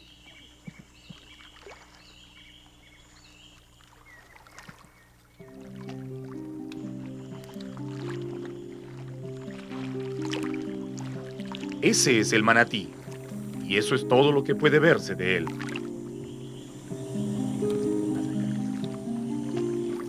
Los manatís nadan en las lagunas de poca profundidad, comiendo la abundante vegetación acuática del fondo. De rato en rato se asoman ligeramente a la superficie para respirar o mordisquear las hierbas de la orilla, pero nunca sacan el cuerpo fuera del agua. Lo más que se puede ver de ellos, aparte de la nariz, es la sombra oscura de su lomo, deslizándose suavemente bajo el agua.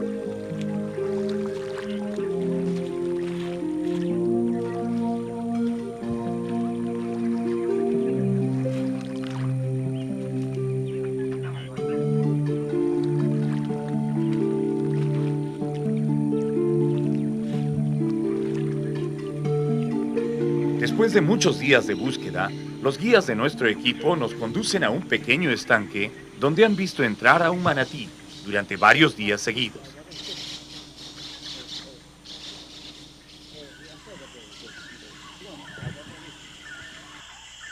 Utilizando una red, ellos van a cerrar la salida del estanque, que está conectada con una laguna más grande.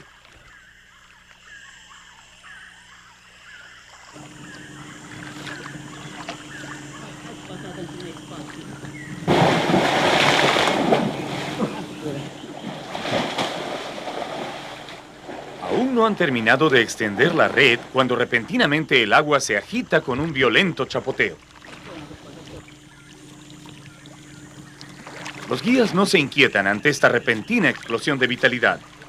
Ellos saben que el manatí es el animal más indefenso de la selva. Y su única forma de alejar a los extraños es alborotando el agua de esta forma.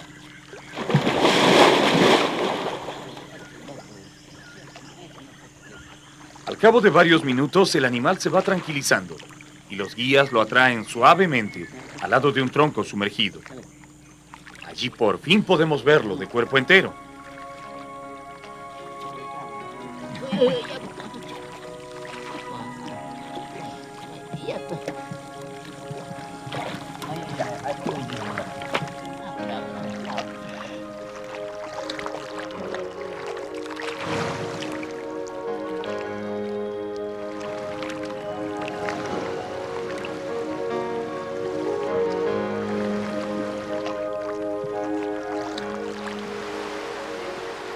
La selva parece protestar por esta captura, pues repentinamente el día se oscurece y comienza a llover.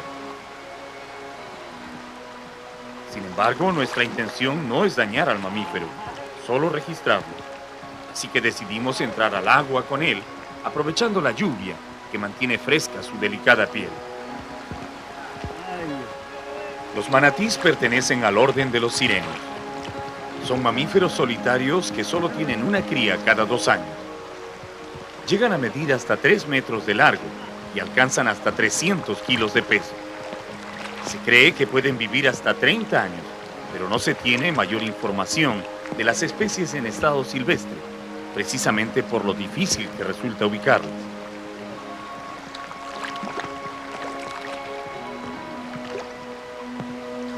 Los científicos creen que estos animales aparecieron en África y de allí se distribuyeron por todos los mares del mundo, ingresando luego por los ríos a la cuenca amazónica.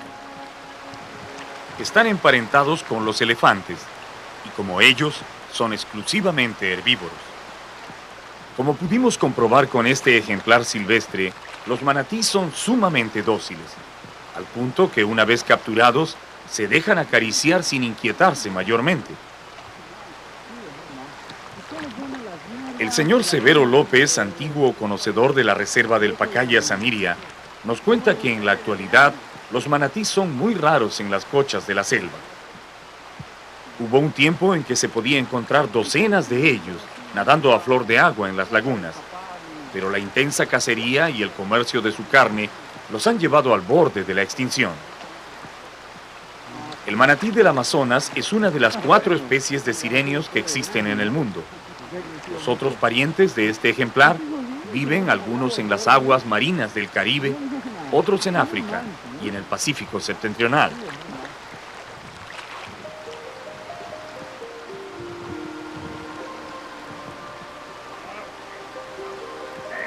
¡Chao, muchacho!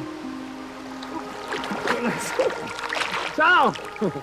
Luego de admirarlo por unos momentos, liberamos a este amigo, que rápidamente busca refugio en las aguas oscuras de su medio, donde a pesar de la gran cantidad de alimento que tiene a su disposición, su especie no ha podido mantenerse debido a la implacable persecución que le ha puesto el hombre.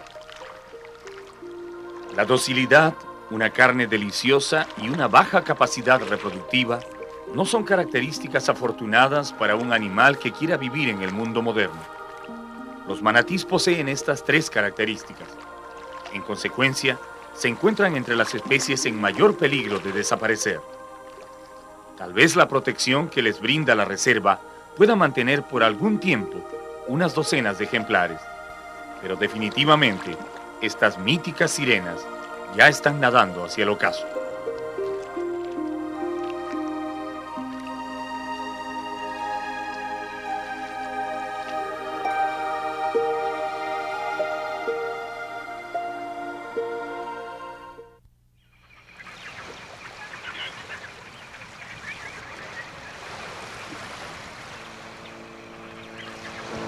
Entre los meses de agosto y septiembre, los guardaparques del Pacaya Samiria entran en una intensa actividad, recorriendo afanosamente los ríos y canales de la reserva. Esta es la época en que realizan el trabajo más importante de todo el año: salvar los huevos de las tortugas charapa y taricaya antes que los infractores los roben de sus refugios naturales. A bordo de sus lanchas y canoas, Los guardaparques rastrean cuidadosamente el río, recogiendo de las playas y bancos de arena los huevos que las tortugas han puesto durante la noche.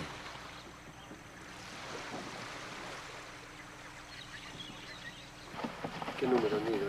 ¿Ves el B2? Los nidos están cuidadosamente disimulados en la arena, pero los guardaparques saben cómo hallarlos.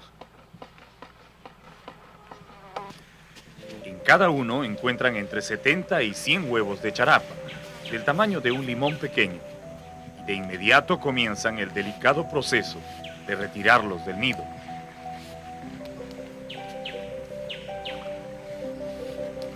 Si pudiera cumplirse el mandato de la naturaleza, estos huevos harían eclosión al cabo de 55 o 60 días. Entonces nacerían las tortuguitas que darían inicio a un nuevo ciclo de la vida. Lamentablemente, la interferencia del hombre impide que ese ciclo se cumpla, pues más tardan las tortugas en poner sus huevos que los infractores en saquear los nidos para llevárselos. En casi todas las ciudades de la selva existe desde antiguo la costumbre de comer huevos y carne de tortuga. En los mercados se venden esos productos exactamente como el pollo y los huevos de gallina en otros lugares.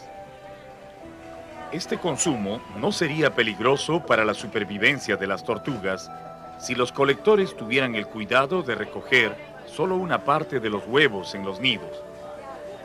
Pero en su afán de ganar dinero, se llevan todas las nidadas, creando un desequilibrio ecológico tan grave que han puesto a las dos especies de quelonios, la charapa y la taricaya, casi al borde de la extinción. Esta es la razón por la que los guardaparques tienen que apurarse en llegar primero hasta los nidos, para retirar los huevos y hacer ellos mismos el papel de madre naturaleza.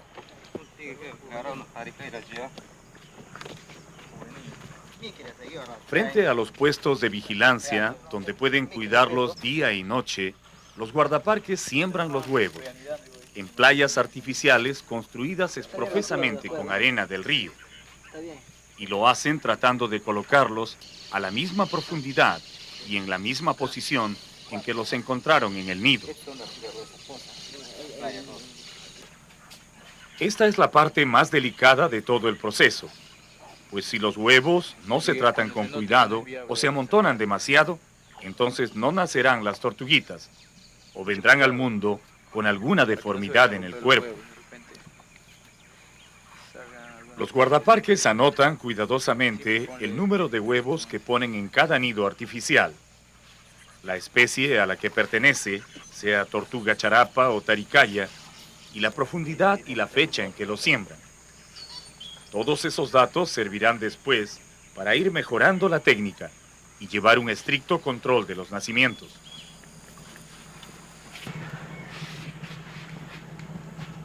Una vez terminado el sembrado, comienza el largo proceso de esperar a que el sol y la arena ayuden a estas criaturas a nacer como si estuvieran en el nido que les dio su madre.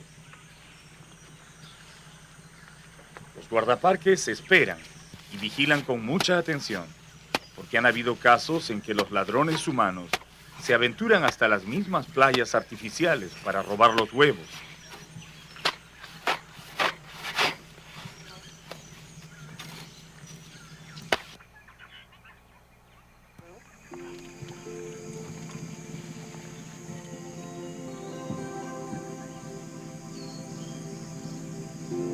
Cuando llega el día indicado, las tortuguitas recién nacidas comienzan a salir de los nidos, impulsándose trabajosamente sobre la arena.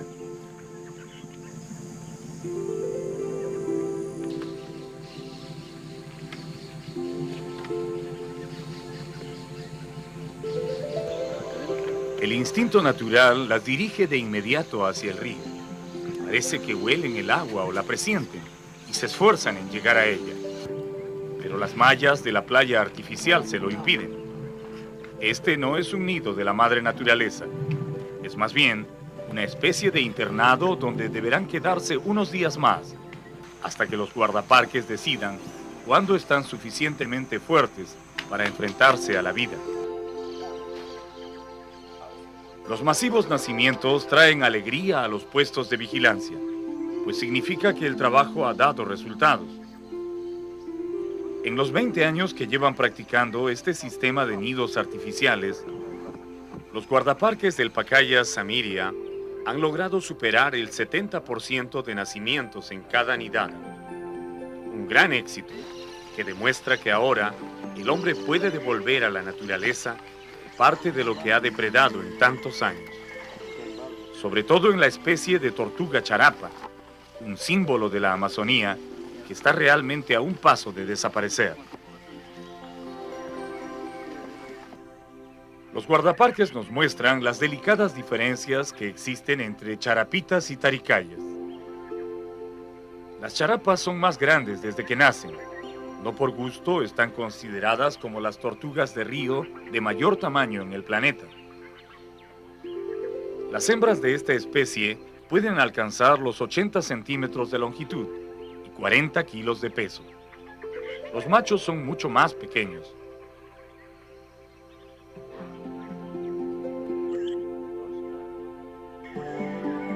Las taricayas de menor tamaño solo llegarán a los 40 centímetros en la edad adulta y las hembras lograrán un peso aproximado de 12 kilos. Las dos especies nacen con un pupo parecido a un ombligo, que es el resto del saco vitélico que los protegía cuando estaban en el huevo. Los guardaparques no liberan a las tortuguitas mientras este pupo no se absorbe, porque ese es el punto débil en el cual las muerden las pirañas tan pronto las detectan en el río.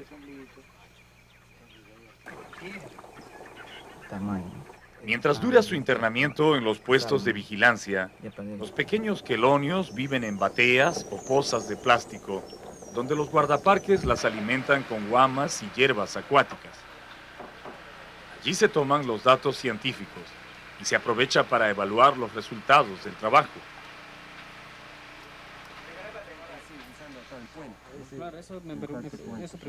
Pekka Soini, un investigador de origen finlandés, afincado en el Perú hace más de 30 años, es el hombre que ha desarrollado el sistema de las playas artificiales que están salvando de la extinción a las tortugas de nuestra Amazonía. Él, junto con otros jóvenes guardaparques y biólogos peruanos, trabajan 6 meses al año en este proyecto, que ya se está extendiendo a otras cuencas, más allá de los límites de la reserva del Pacaya Samiria.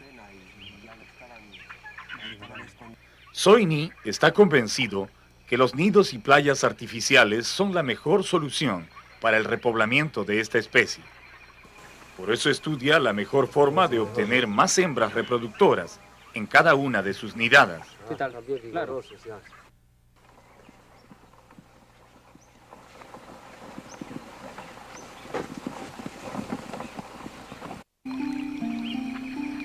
Cuando llega el día de regresarlas a su medio natural, los guardaparques llevan a las tortuguitas cerca de las mismas playas, donde las recogieron cuando solo eran huevos. Allí, sin mayor ceremonia, pero con la satisfacción de ver el trabajo cumplido, devuelven a la naturaleza cientos de charapitas y taricayas, con la esperanza de que vuelvan a poblar los ríos de la selva.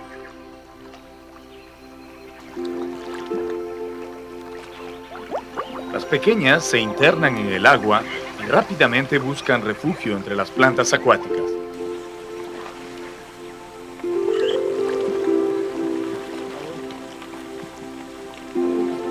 Todavía deberán pasar por la prueba de las pirañas y los cocodrilos que las esperan abajo. Pero ese es un problema que ya no concierne a los humanos. Allí será su verdadera madre, la naturaleza, quien decidirá quiénes viven y quiénes mueren. Los investigadores saben que al menos se les ha dado una oportunidad de seguir existiendo en el planeta.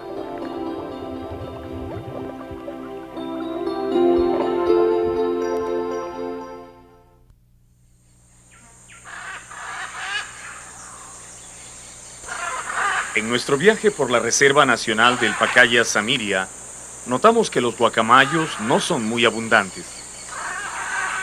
Eventualmente se puede encontrar una o dos parejas parloteando entre las hojas de una palmera, o unas cuantas familias volando entre los árboles.